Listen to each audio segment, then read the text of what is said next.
हिंदू ग्रंथों के अनुसार 10 सबसे शक्तिशाली अस्त्र कौन से हैं?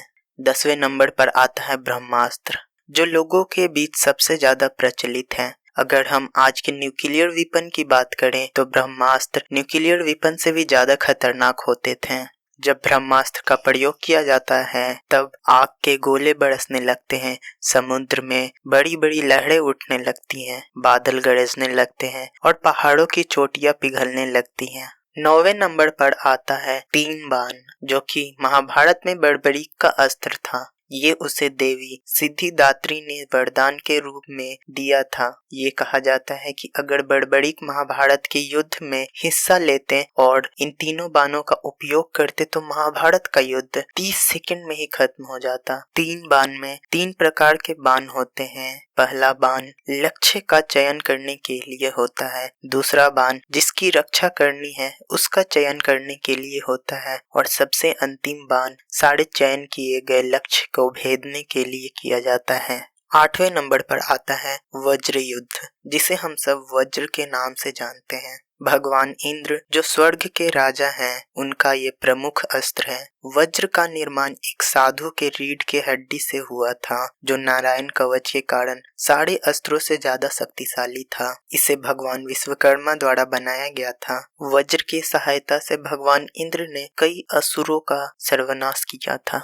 7वें नंबर पर आता है भार्गवा अस्त्र, जो भगवान परशुराम का अस्त्र है, जो उन्होंने सूर्यपुत्र कर्ण को दे दिया था। इसको चलाने की विधि सिर्फ भगवान परशुराम और कर्ण को ही पता था। कर्ण ने भार्गवा अस्त्र को महाभारत के युद्ध के 17वें दिन पहली बार प्रयोग किया था। अगर इसे ठीक तरीके से दुश्मनों पर प्रयोग न किया जाए तो ये पूरे ग्रह को बर्बाद करने की क्षमता रखता है। इस अस्त्र को ऐसे बनाया गया था कि ये अपने लक्ष्य को हमेशा याद रखता है और उसे बिना भेदे वापस नहीं आता है। 6ठे नंबर पर आता है नारायण अस्त्र। ये भगवान विष्णु के अनेकों अस्त्रों में से एक है। भगवान विष्णु के कई नामों में से एक नाम नारायण भी है, इस कारण इसे नारायण अस्त्र कहा जाता है। जब इसका प्रयोग किया जाता है तो इसमें से आग के गोलों के साथ कई हजारों बाण और एक चक्र की उत्पत्ति होती है, जो कि बहुत ज्यादा विनाशकारी होता है। नारायण अस्त्र को सिर्फ एक बार ही उपयोग किया जा सकता है। अगर इसे दोबारा चलाया गया तो ये अपनी ही सेना को खत्म करने लगेगा। नारायण अस्त्र मंत्रमुग्ध है, जिसके कारण इसके उपयोग किए जाने के बाद ये वापस लौट कर नहीं आती है।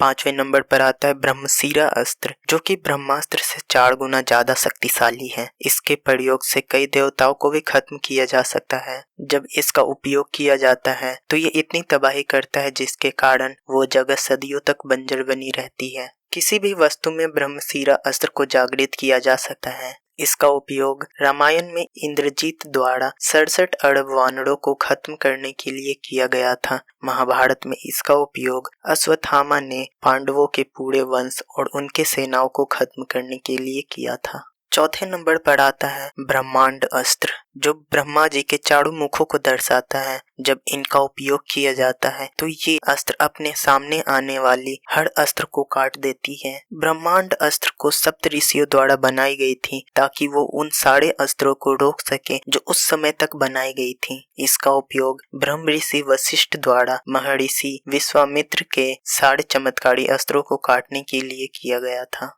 3रे नंबर पर आता है पशुपता अस्त्र, जो कि देवों के देव महादेव का अस्त्र है। हिंदू ग्रंथों के अनुसार अगर इसे उपयोग कर लिया जाए तो इसे वापस बुलाना लगभग नामुमकिन है। ये अपने लक्ष्य को बिना भेदे वापस नहीं आएगा। इसे मन की सोच, अपनी आंखों के इशारों पर, अपने शब्दों के अनुसार और धनुष के सहायता से चलाया जा सकता है। इसका जिक्र महाभारत में किया गया है। जब अर्जुन घोर तपस्या करके महादेव को प्रसन्न करता है तब महादेव उन्हें खुश होकर अपना पशुपता अस्त्र देते हैं, जिसका उपयोग अर्जुन ने पूरी महाभारत के युद्ध में कभी नहीं किया था। रामायण में सिर्फ महर्षि विश्वामित्र और भगवान राम के पास ही पशुपता अस्त्र थी। 2रे नंबर पर आता है सुदर्शन चक्र, जिसमें 108 नुकीले दांत होते हैं, जो भगवान विष्णु के प्रमुख अस्त्र हैं। सुदर्शन चक्र को भगवान शिव ने भगवान विष्णु को भेंट दिया था। इसका निर्माण भगवान विश्वकर्मा द्वारा किया गया था। ऐसे कई अस्त्र हैं जिनका निर्माण भगवान विश्वकर्मा द्वारा किया गया है। सुदर्शन चक्र को सूर्य के धूल से और भगवान शिव के त्रिशूल के टुकड़ों से बनाया गया है। पहले नंबर पर आता है देवों के देव महादेव का अस्त्र त्रिशूल, जो कि सबसे विनाशकारी अस्त्र है जो भगवान शिव हमेशा अपने साथ रखते हैं।